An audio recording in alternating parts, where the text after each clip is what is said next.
Bonjour et bienvenue dans mon journal de lecture. Aujourd'hui, toujours chez Albert Camus, dans cette pléiade théâtre, récit, nouvelle, mais pas seulement avec Albert Camus, avec une pièce de théâtre qui est un essai de création collective, Révolte dans les Asturies, pièce en 4 actes, créée à Alger pour les amis du théâtre du travail et dédiée à Sanchez, Santiago, Antonio, Ruiz et León. Donc on est bel et bien en Espagne. Mais création collective, ça veut dire quoi?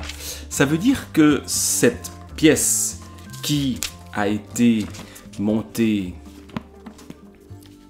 dans les années 1930, je vais aller chercher puisqu'on a dans la version de la Pléiade évidemment des explications qui sont assez détaillées, mais dans celle-ci ça va. C'est pas non plus si détaillé que ça en boufferait le livre. Donc cette révolte dans les Asturies, devait au début se présenter un peu à la façon de la Commedia dell'arte, comme un canevas sur lequel les acteurs étaient invités à broder. Mais la pièce fut finalement rédigée par 4 d'entre nous. Alors nous, c'est Camus et d'autres donc. Camus, 2 jeunes agrégés du lycée d'Alger, un Anglais, Bourgeois, un Allemand, Poignant et moi-même. Alors qui est ce moi-même? C'est Jean-Paul Sicard. Bon, on a donc un certain nombre de personnes qui écrivent cette pièce, dont Albert Camus. Nous sommes en 1936, quand cette pièce est écrite, elle renvoie à un événement, une insurrection ouvrière qui date de 1934 dans les Asturies. Les Asturies en Espagne, 1936, c'est la guerre d'Espagne, mais on renvoie à un épisode récent qui est un peu une sorte de prélude à cette guerre d'Espagne.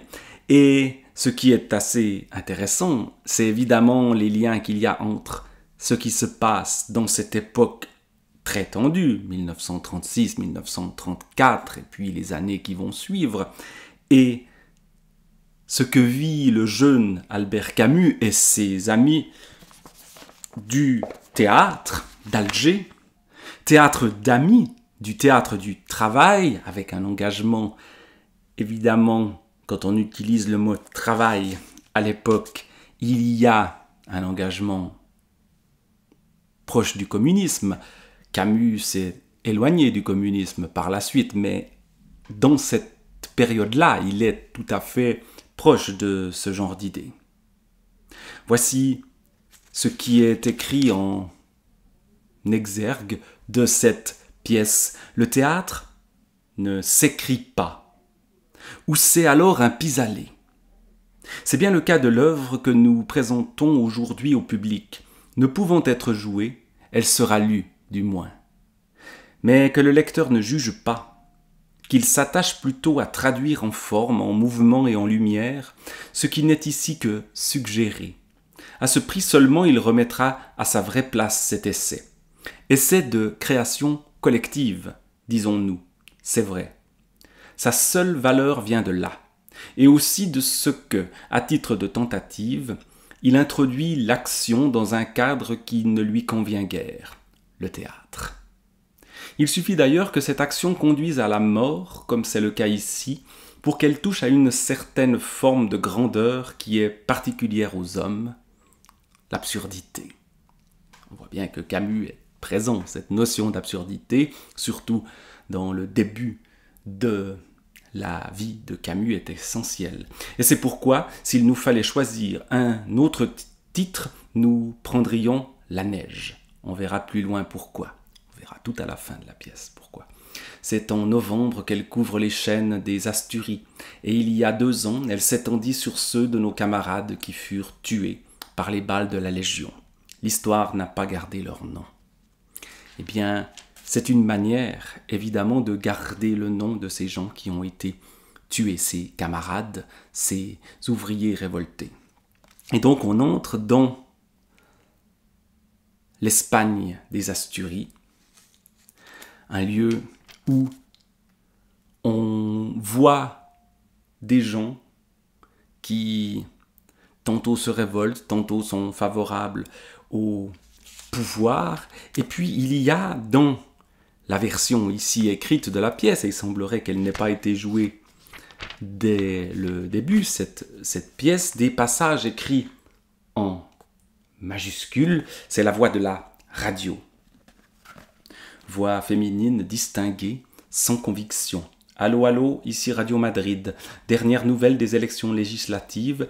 Les derniers résultats parvenus à notre poste sont les suivants. À Cuenca, le chef du parti de la rénovation espagnole, M. Goicoechea, est élu par 4225 voix contre 2615 à son adversaire, le citoyen Lopez, candidat socialiste. Réponse du pharmacien qui se trouve là à écouter. Aïe, aïe, aïe. Allô, allô, le journal Heraldo de Madrid nous communique à Salamanque, le leader de la Confédération espagnole des droites autonomes, Don Gil Robles, triomphe aux élections par 7200 voix contre 5610 à son adversaire. Le parti républicain conservateur triomphe à Zamora, où la liste de Don Miguel Maura est élue en entier. Allô, allô. Avant de vous donner les résultats définitifs des élections législatives, nous allons vous transmettre les cours de clôture de la Bourse de Madrid. Le pharmacien, toujours.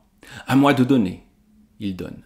Annonce. Ronda, dit l'épicier. Donc on joue aux cartes pendant ce temps-là. Ce sont les notables ici.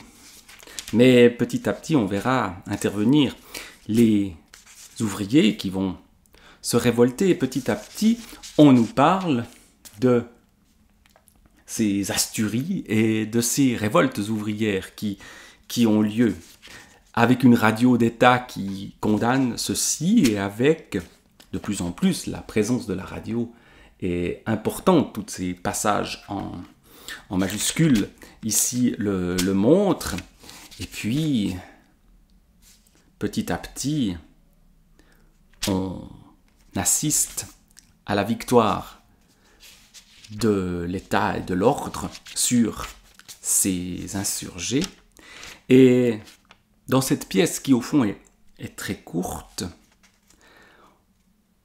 on a effectivement parfois l'impression de l'absurde.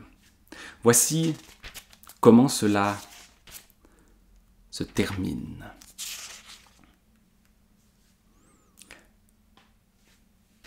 La radio. Allô, allô, ici Radio Barcelone. Le ministre de l'Intérieur communique la note suivante. La révolution a été entièrement écrasée. La troupe s'est rendue maîtresse des Asturies grâce au gouvernement espagnol. Héroïquement assistée de l'armée et de la force publique, on vient de sauver en Occident les principes essentiels de la démocratie et de la civilisation latine. Mais la répression se passa au milieu de l'humanité et de la générosité qu'il faut faire ressortir pour que le monde sache que le gouvernement espagnol, républicain et constitutionnel, démocratique et parlementaire, en pleine lumière de la critique universelle, achève de donner, en réprimant une révolution armée puissamment, un exemple jamais égalé de tolérance, d'humanité et de généreuse application des lois, malgré le nombre considérable de soldats morts, malgré la destruction de plusieurs villes, malgré l'anéantissement de chefs-d'œuvre du travail et de l'art humain, le gouvernement n'a maintenu que le nombre minimum de condamnations à mort, commuant la plupart en peine de prison. Paca sort du café, ôte le verre, essuie de la table. Le sergent la suit des yeux d'un air égrillard. « Il fait beau, hein ? Ah oui. Dites donc, vous étiez peut-être plus en train quand les mineurs étaient là. Oh, moi, vous savez, les uns ou les autres. Oui, c'est comme moi. Avant-hier, tenez, au moment où ça chauffait le plus, j'étais à la fenêtre du couvent, je te canardais. » À deux soldats qui passent avec un prisonnier qu'ils emmènent. « Et là, où allez-vous ? Sergent, le capitaine a dit de le fusiller, alors on va là, derrière. Rapport qu'il n'y a pas de magasin. » Encore un anarchiste. Eh bien, tu vois ce que ça t'a rapporté, couillon. Tu pouvais pas rester tranquille, enfin, maintenant. Tu veux une cigarette avant qu'il t'expédie ou un verre de vin ? Merci, rien. Parce que, vous voyez, dans la Légion, on n'est pas des brutes. Si vous voulez me faire une faveur, ça c'est le prisonnier qui parle, déliez-moi la main droite une seconde, j'ai une crampe. Le sergent fait signe, le prisonnier étire le bras, esquisse le salut du front rouge et abat le poing sur la gueule d'un soldat. Tiens, comme souvenir. Le sergent, ah salaud! Il tombe tous trois sur le prisonnier et l'emmène avec des bourrades dans la salle. On voit bien le contraste entre ce que dit la radio et puis l'action brutale des soldats, du sergent et du soldat ici. Et cela continue par la condamnation et par la mort de ces soldats, dont on nous raconte un peu l'histoire tout à la fin, par des voix. On ne les voit plus, mais on les entend, comme des sortes de fantômes. Première voix. Moi, je suis le vieux Santiago. Je n'ai jamais été très heureux. Mon père était mineur et mon grand-père et tous ceux d'avant. Et puis moi, je me suis marié. Une bonne femme, bien sûr, mais c'est qu'on n'est jamais content. J'ai eu un fils, mineur aussi, et mort dans un éboulement. J'ai jamais fait de mal à personne et je ne me serais bien contenté, mais j'ai pensé aux jeunes. Je crois que je me suis bien battu, peut-être parce que j'avais plus grand-chose à gagner.